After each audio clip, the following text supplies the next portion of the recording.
Man, I used to come out here and go in that thing right there. Walk over there, hang out by the water. Can't get in there now. Things changed, don't they? Hey, what is up, everybody? Zero Fats here, coming at you on behalf of adventuresontheriver.com. I'm doing a little walking today, and you probably can't tell it too much by where I'm at, but let me flip this around so you can see. This is basically an empty field where I'm walking. It's in the middle of my city, and you can't really tell it probably, but you know, I used to work here. This used to be a giant hospital. I worked here for 7 years, so I guess you could say almost the better part of a decade, and I was born at that hospital too. It's gone now. It's just a field. They tore it down. The funny thing about it is, man, none of it really mattered, did it? I lived right close, you know, and I had a chance to watch them tear it down. It didn't take them very long, you know, a few months, just to tear everything down. It didn't matter. There have been people who spent 30 years of their life working in that hospital, and it came down in a few months. And when it was gone, you just kind of got this feeling like, wow, it's over. That didn't really matter at all. It was just a thing, you know? Didn't even matter. And I just feel like, man, you know, we really get attached to things, you know? In our minds, we turn them into things that are really important. I guess what I'm trying to say is, I'm glad I got fired from that hospital in 2010. You know, guys, I'm kind of rambling on. It's kind of a rant. So recently I figured out that, you know, the top 1% of the country maintains 20% of the wealth in this country. Okay? 20% of the wealth. It's nuts, man. Nuts. The inequality of wealth in this country is alarming. It's just alarming. I'm telling you guys, invest in yourself, all right? Don't maintain some kind of false loyalty to the company you work for, all right? They don't care about you. They don't care about you. Invest in yourself. Invest in your education. There's a lot of money to be had. I was reading an article about the guy, I forget his name, famous guy, I should remember his name, but he sold Tumblr. I don't know who he sold it to. I think he sold it to like Yahoo or something. He sold Tumblr to Yahoo for like over $1 billion. I can't remember how much. It was over $1 billion. The kid was 26 years old. 26 years old, a billionaire. In 1992, the Forbes top 400 list of wealthiest people in America, it was like $302 billion collected. All their wealth combined was like $302 billion. You didn't even have to be a billionaire to get on that list. Now, it's like over $1 trillion, all the wealth of those 400 people combined. It's over, you know, it's over $1 trillion. What I'm trying to say is there's a lot of money out there, you guys, but the way it's being distributed is unequal.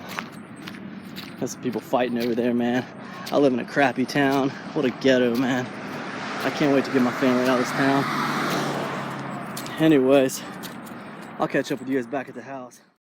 Alright, hey, what is up, everybody? I'm back here now, and I was babbling on about some figures, and, you know, some crazy people started fighting in my town, and I was like, oh my god, man.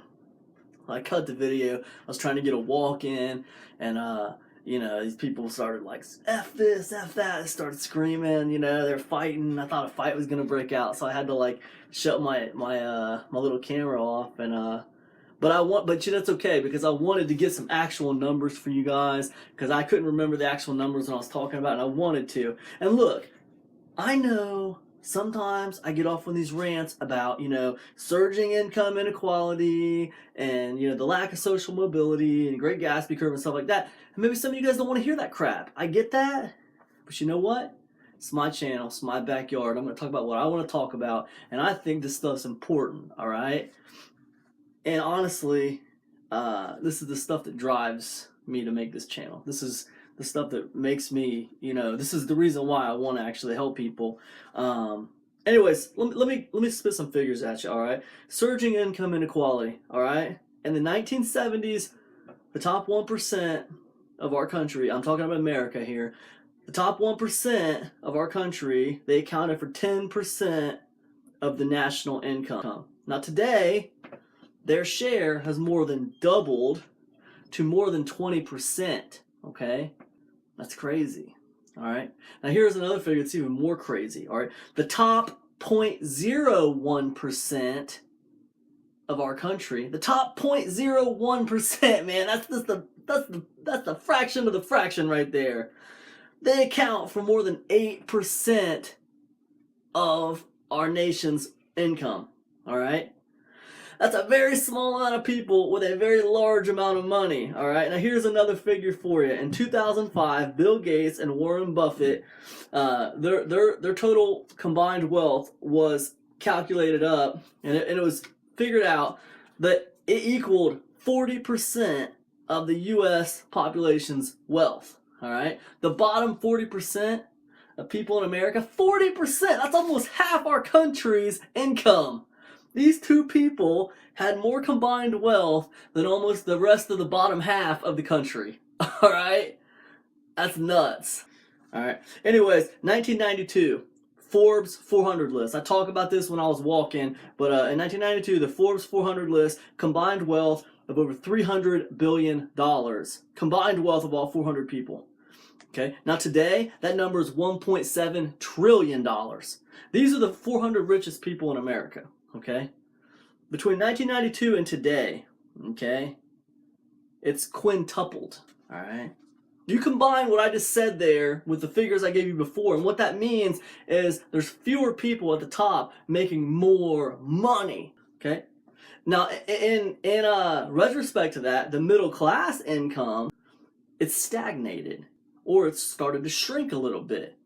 People who are working middle class jobs are making about the same as they were in the 90s, or even less than they were in the 90s. I got an international factory that make trucks right down the road from my house. I know for a fact the people who work there are making less than they did in the 1990s. Most of those cats they forced into early retirement, and when they rehired people, they hired them in at smaller wages. That's just the way it is. Less wages and weaker unions. That's how they hired them in. I live in Ohio, man. I know all about it. We got factories all over this place. Okay, what am I talking about? All these little figures I'm handing out to you. What the heck am I talking about? I'm talking about the idea of a plutocracy, okay? Plutocracy. Government by the wealthy. A country or society governed by the wealthy. An elite or ruling class of people whose power derives from their wealth. Okay? That's what I'm talking about. All right? If so much of the money, okay, is at the top, okay, these guys wield a lot of power in the government. All right? I don't know if, you're getting it, but I mean, these two cats, Bill Gates and Warren Buffett, made more than 40% of the U.S. population. That's a lot of money. That's a lot of money in the economy. That's a lot of money in the economy. Those two cats can do just, we always talk about, hey, help the economy. We need to spur growth in the economy by buying. Do you remember a few years ago when George Bush gave that tax refund and everyone got like an extra $150 or something from his extra tax refund? It was meant to like spur growth in the economy, right? We got two guys here that have more money than 40% of the U.S. population. I mean, all they have to do is, get those two guys to do things, and just those two guys moving in the economy will make huge, huge fluctuations in the economy. Just 2 people, all right? So that's kind of, I hope that makes sense. I hope that makes sense. You got a very small amount of people with a huge amount of power over the country's economy. All right, so that's nuts, man. So much power to influence the government in their favor. All right, and that's why the wealthy don't pay as much taxes as the poor, or the middle class, I should say. Middle class pay way more taxes than the wealthy, dude. Look, what do the wealthy people do? Wealthy people hire accountants. They hire dedicated accountants. They hire dedicated people to figure out the best ways for them to save the most money. What do the middle class do?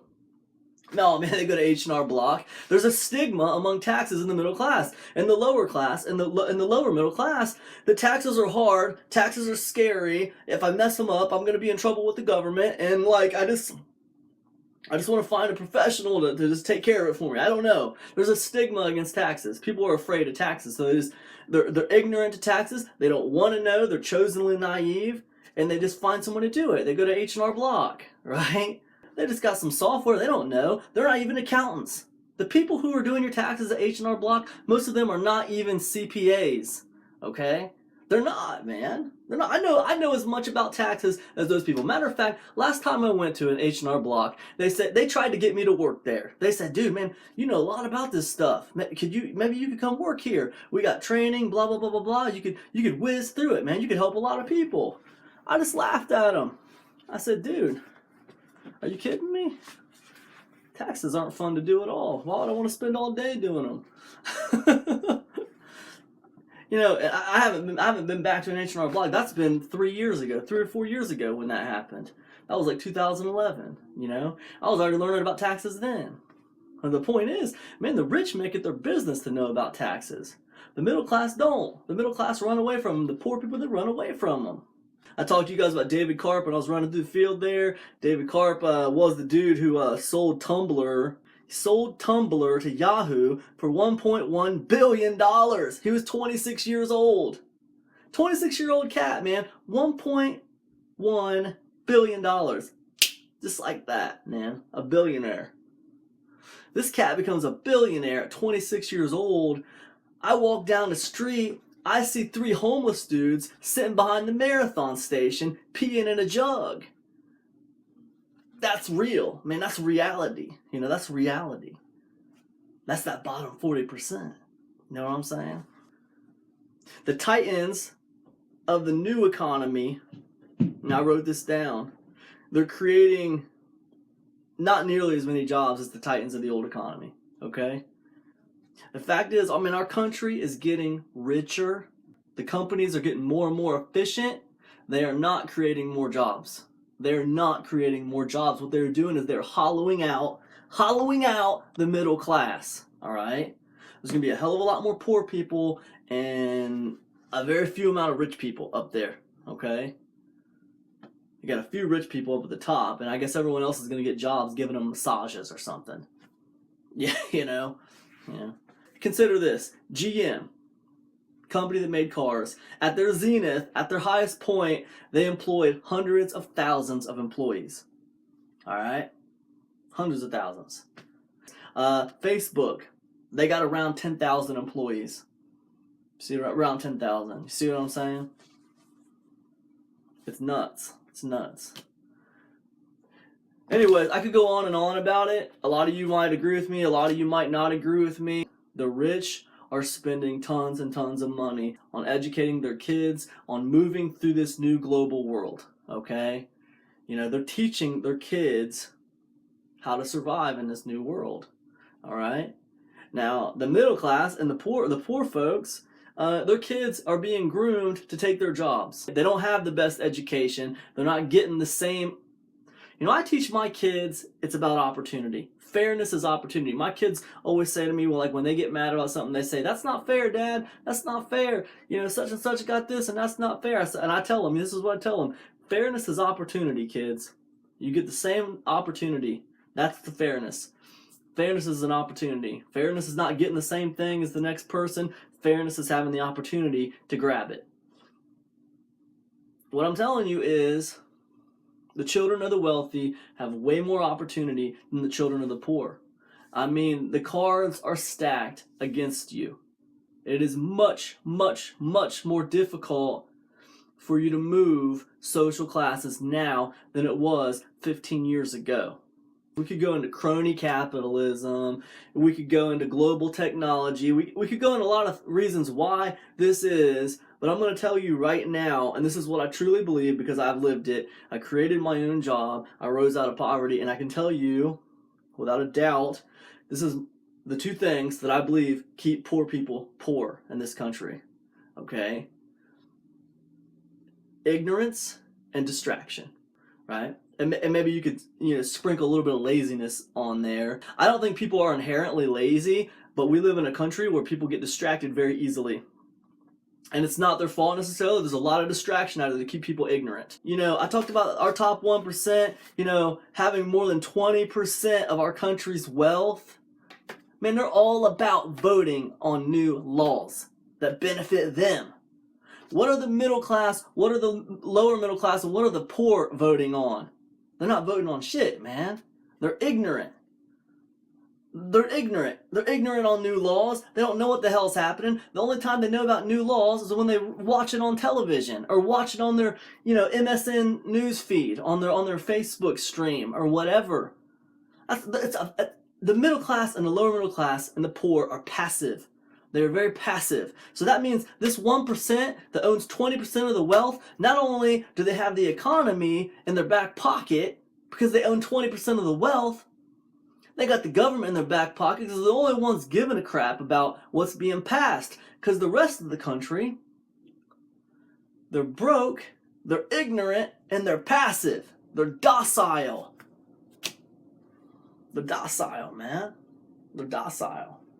So that's you out there right now, and you're docile, and you don't know what the hell's going on with the government, what the hell's going on with the voting on the laws and things that benefit the rich, but really don't serve a purpose to the rest of the country whatsoever, really. They might be disguised under some thin veil of helping people, but the only things they really are helping is that top 1%. I got nothing against the wealthy, okay? Other than the fact that they got the rest of this country ignorant and distracted. That I do not appreciate. Ignorant and distracted. Yep, that's the way it is, man. Ignorant and distracted. So, it's right in front of your eyes. Whether you realize it or not, man, you are waging a war, okay? This is the land of the free, and this is the home of the brave. And it's supposed to be the land of the opportunity. But I can tell you right now, for you to get to $1 million, if you're on welfare right now, or for you to get to $1 million if you make about 25 a year, I'm not going to say, statistics would say it's going to be way harder than it was for you 20 years ago. Statistics will tell you that. All these figures right here tell me it's going to be way harder for you to get out of that lower class lifestyle. But here's what I believe, okay? If you are in that lower class lifestyle right now and you have dreams of being a millionaire, or you have dreams of being a 6-figure guy or a 6-figure girl, I'm telling you right now, the information of the world lives on the internet, okay? You have to commit to educating yourself, and you have to commit to stop being so distracted by all the nonsense. Facebook, CNN, ESPN, bullshit after bullshit after bullshit in front of your face. Everywhere. It's everywhere. It's on your phone. It's on your computer. It's everywhere you go, man. Streams of information overloading you, man. Nuts. You are going to have to educate yourself, and you're going to have to shut out all the white noise if you want to escape your lower middle class existence. I'm telling you right now, that is the way it is. The system is stacked against you. All right, this might be the land of opportunity, but you know what? The system is stacked against you. You did not have as good of an education as that top 1%. You have not been groomed to thrive in this global economy. You do not know what you're doing. You might as well be a a freaking goldfish in a shark tank. You know, it's amazing how ill-equipped the lower middle class is to deal with where we live. I don't know anybody else personally around here that can talk business with me. Not a single person. I don't got a single person I can think of in my family that has any freaking clue about how I make money. Their eyes glaze over when I try to explain it to them. It's nuts. I mean, you know, just forget it, man. I'm ranting on, I'm going blah, blah, blah. I see this video is getting too long, whatever.